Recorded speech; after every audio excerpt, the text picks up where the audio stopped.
Tout le monde était blasé. Blasé par les Roms, blasé par les gens qui vivent dehors, qui dorment sur les lits, sur les trottoirs. Blasé, blasé tout. Et ce mot blasé m'a révolté, mais vraiment révolté.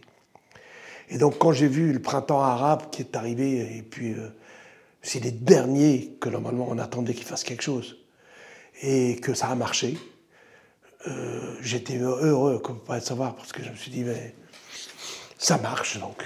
Quand on fait quelque chose, ça marche. Quand ça bouge, ça marche. Et j'étais très heureux pour eux. Et plus tard, j'ai vu... j'étais très copain avec un philosophe urbaniste qui s'appelle Jean-Paul Delay, qui est décédé. Et avec lui, on parlait une fois par semaine de choses et d'autres, mais surtout beaucoup de politique, et sur les Roms, et sur les sans-papiers, tout ça. Et donc lui, il avait un jour sur sa table basse, il avait un dîner-vous de Stéphane Hessel, et j'arrive et je dis, qu'est-ce que c'est que ça? C'est quoi ça? Il me dit, c'est un livre qui est écrit, qui est très court, qu'un homme de 93 ans a écrit. Je dis, c'est formidable, un dîner-vous comme ça? Donc je prends, je feuillette, et dedans je tombe exactement sur ce que je voulais faire, ce que j'aimais que tous les Français fassent, que tous les étrangers qui sont ici fassent aussi, c'est-à-dire s'indigner. Je vais le voir et je lui dis, voilà, je voudrais faire un film d'après votre livre. Et donc il ne comprenait pas, parce qu'un dîner-vous, comment on peut faire un livre d'un dîner-vous? Et je lui disais, mais ce que je voudrais faire, un film de cinéma, mais à partir du moment où les gens ont lu le livre. C'est-à-dire, une fois qu'ils ont lu le livre, qu'est-ce qui se passe? Qu'est-ce qui va se passer? Et je savais qu'il y avait, au départ, il y avait 200 000, et puis après, vers janvier, il y avait 400 000. 400 000 petits bouquins qu'on achète, c'est pas pour rien, c'est qu'il y a quelque chose. Il y a une attente. C'est quoi cette attente? Et donc je lui disais, mais c'est ça que je veux. Je veux savoir qu'est-ce qui va se passer après ça. J'entends un jour que sur la Puerta del Sol, il y avait des jeunes et des vieux et de la population étaient sortis dehors. Et qu'a pris la place de la Puerta del Sol, a occupé la place, qui n'a plus bougé pendant des jours et des jours. Et je suis allé au bout d'une semaine là-bas, très vite. Dès que j'ai appris, je suis allé avec une caméra et une équipe de 6 personnes. Et donc on est rentré complètement dans la place. Et ce que j'ai adoré, mais vraiment adoré, c'est tout ce qui a été écrit sur les murs. La Puerta del Sol, c'est comme une immense chose, c'est comme la Concorde. C'est énorme. Et donc, c'est ce que tout autour de la place, il y avait des mots écrits comme ça, comme du papier, avec du scotch, des banderoles que les gens ont fait, et tout ça. Mais c'est que des choses que j'avais aussi envie d'entendre, mais qui n'étaient pas dans le livre de Stéphane Hessel, mais qui étaient... il y avait aussi Indignados, évidemment, qui était une banderole immense aussi. Et donc, c'était comme un carnet de doléances de 1789, où le peuple s'exprime sur les murs. Il faut suivre la situation actuelle, des gens qui se lèvent partout. Je ne savais pas encore les Grecs tout à fait ce qu'ils faisaient encore et tout, c'était le début. Hein. Et je ne savais pas encore que le Portugal aussi était mal et tout ça, que la France devait énormément d'argent, comme les Grecs et les Espagnols et tout. Et donc je me suis dit, maintenant il faut que je suive l'histoire, mais il faut que je la... Pas que je la scénarise, je ne peux pas écrire un scénario, je ne peux pas mentir, je ne peux pas m'amuser à mentir ou arranger l'histoire. Il faut que ça soit juste, il faut que ça soit un cinéma de l'instant. C'est-à-dire je filme que ce qui se passe, mais ce qui se passe, ça soit du cinéma, comme de la fiction. Et donc la seule façon, c'est, dans le cinéma par exemple, c'est un chant contre chant qui nous donne le cinéma. S'il n'y a pas le chant contre chant, c'est un documentaire. Par exemple, là, il est en train de me filmer, moi je le vois. Mais je vois quoi? Je vois un homme qui me filme.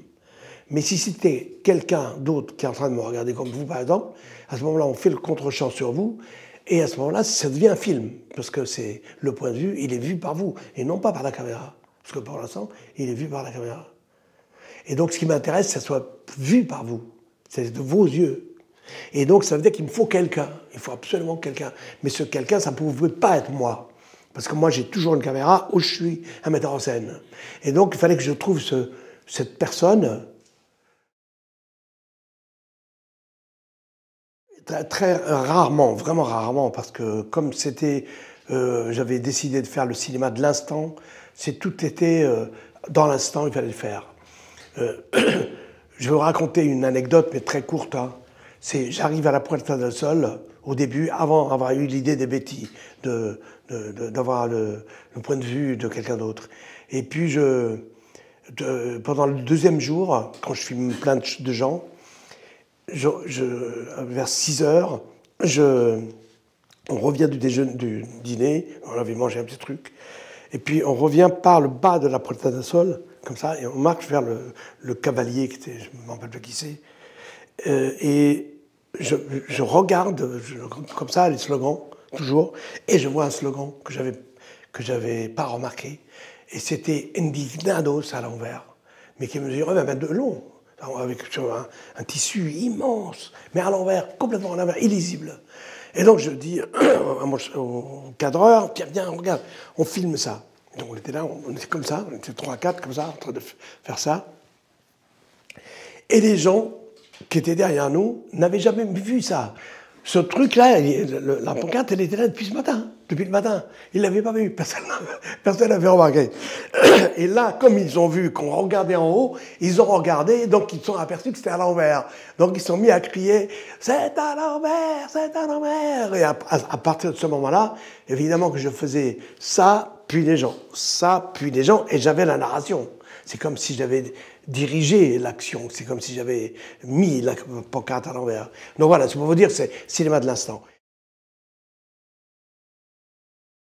Les Indignés, c'est un groupe démocratique où tout le monde a la parole. Il n'y a pas un qui peut avoir la parole. Moi, aujourd'hui, si je vous parle comme cinéaste, parce que j'ai suivi le mouvement, mais partout.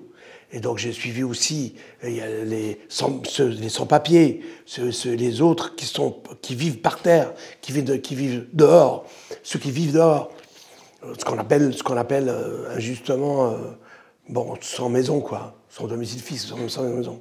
Et donc, si je vous parle, c'est parce que j'ai fait ce film-là, qui est un film de ras-le-bol, vraiment de ras-le-bol, comme ras-le-bol d'entendre de leur connerie de milliards qui s'insurgent contre parce qu'ils veulent garder leurs milliards, mais qui crèvent avec leurs milliards. Vraiment, mais gentiment. Je ne leur souhaite pas rien. Je ne leur souhaite absolument aucune maladie, aucune mort.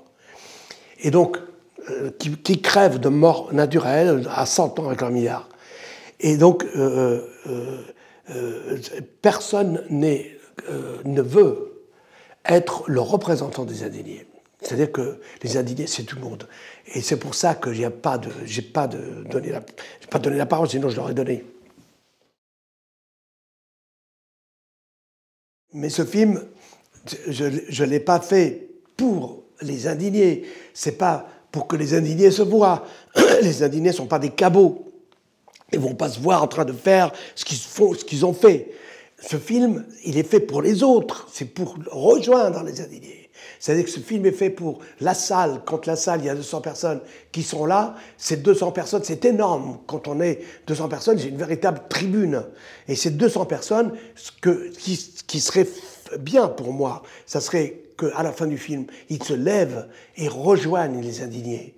Et qu'ils voient que c'est pas n'importe quoi la Grèce. Et qu'ils voient que c'est pas n'importe quoi l'Espagne.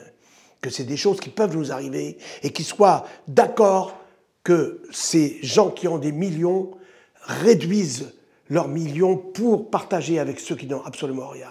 Voilà, c'est ça. Ça veut dire que c'est pour ça qu'ils se lèvent avec les indignés. Parce que c'est pas normal que ces gens-là s'indignent, se sont indignés pour garder leurs milliards.